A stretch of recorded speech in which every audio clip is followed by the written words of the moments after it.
Student. So in today's lesson, Introduction to Economics, we will study about economic activities and micro and macroeconomics.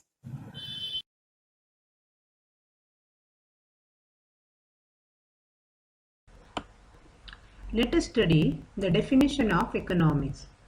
So what is economics? Economics is defined as the social science that examines how people choose to use limited or scarce resources in attempting to satisfy their unlimited wants. In the previous video, we discussed about prioritizing, and there I told that human beings have unlimited wants, but the money they have is limited. So how to satisfy the unlimited wants with the help of limited or scarce resources? The study is the subject economics studies this.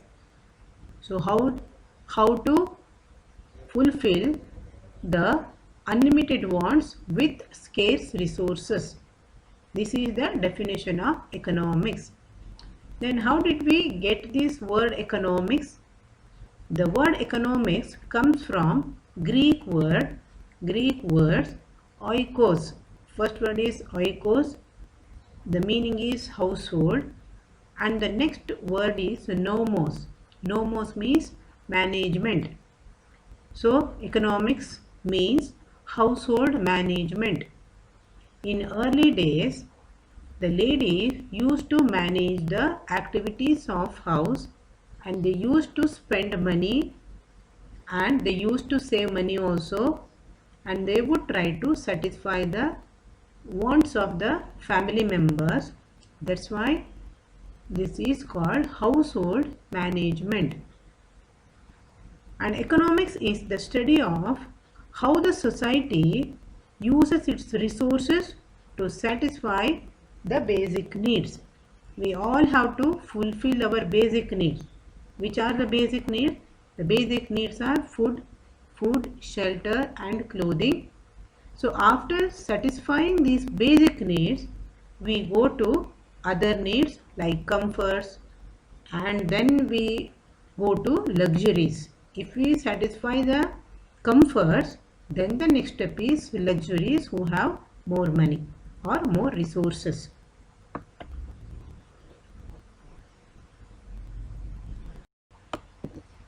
Importance of the study of economics. Why should we study economics? Here are the reasons. Recognize the scarcity of resources against the unlimited wants. As a nation, the government should think about the scarcity of resources, and they should fulfill the unlimited wants with the help of those resources which are less.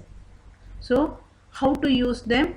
That is the first importance of economics. Second one is prioritizing the use of resources and identifying more important and less important.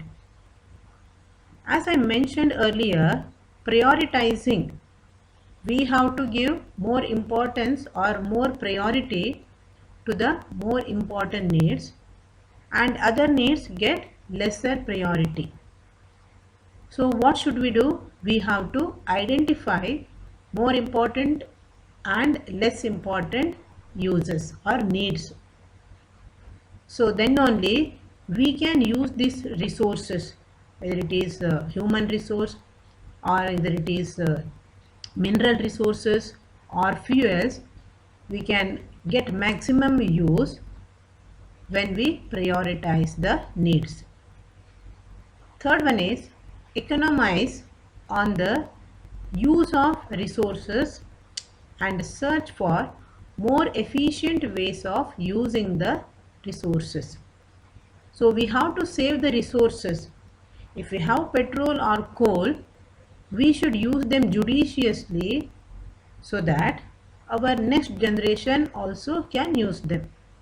How to use them or how to save them? We have to search for efficient ways of using these resources.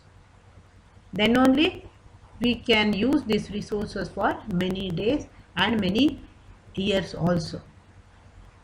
The next is engage in economic activity to support family and country. It is the duty of each and every individual to engage in one or the other work, and by doing that work he will get or she will get the money, and they have to support the family. And once they support the family, they have to support the country also. How can we support the country? We can support the country by paying the tax. So this is the fourth importance of economics. We will study some more in the next slide.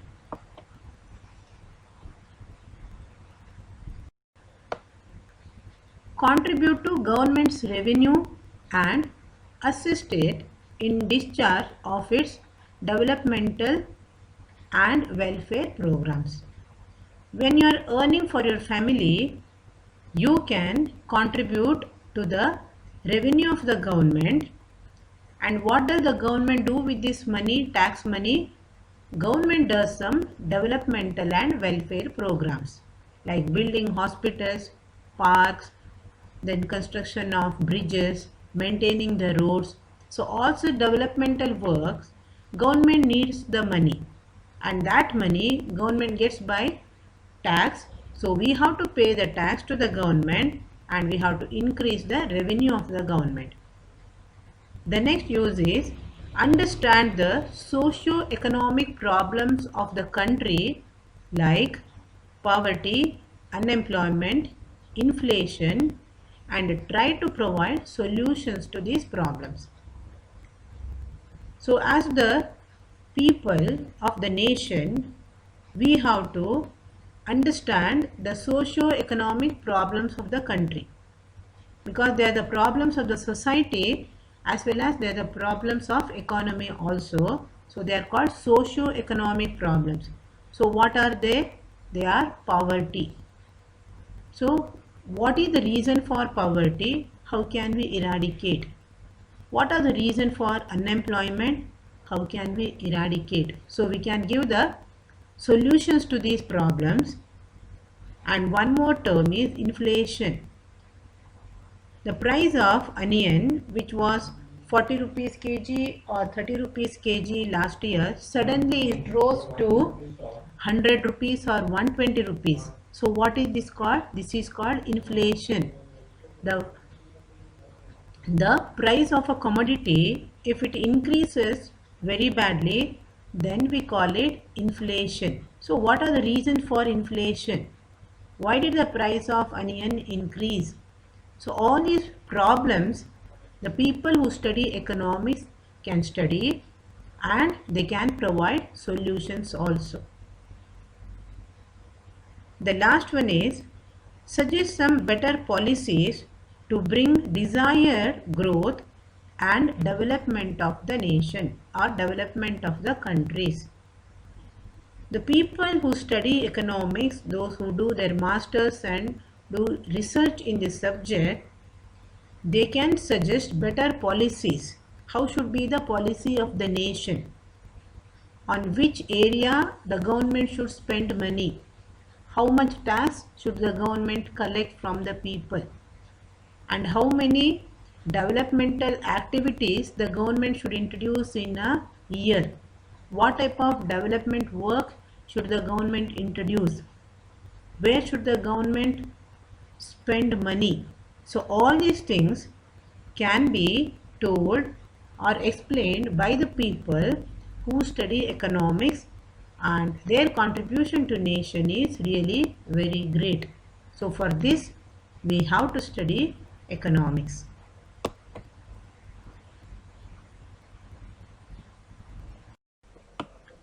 Economic activities. In our day-to-day life, we make use of so many things, so many goods and services. Do we get these goods and services free of cost? No, we do not get these goods and services free of cost. So what should we do to get these goods and services? we have to use our skill and we have to earn money. And that money, what should we do? We have to earn money and wealth, and we have to satisfy our wants. And these activities are called economic activities. So the definition of economic activities is the varied activities which we perform in order to earn money and wealth. Why should we earn money and wealth? For satisfaction of our wants. So this is called economic activities.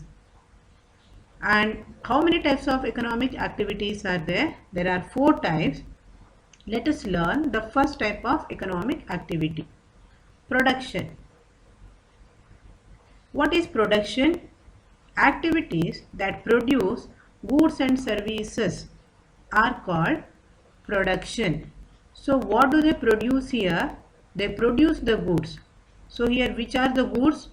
I'm just giving some examples for the goods which are produced. It can be agricultural products, animal husbandry, then mining, fishing. So here they are producing the goods. Then what type of services? The services can be the services of a lawyer, teacher, doctor, policeman. So all these people, they provide the service.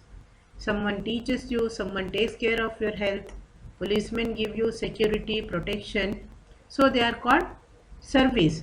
So they produce the service, and these people produce the goods which are needed for your life. So this type of activity is called production. They are producing the goods and services, so it is called production. The next one is consumption.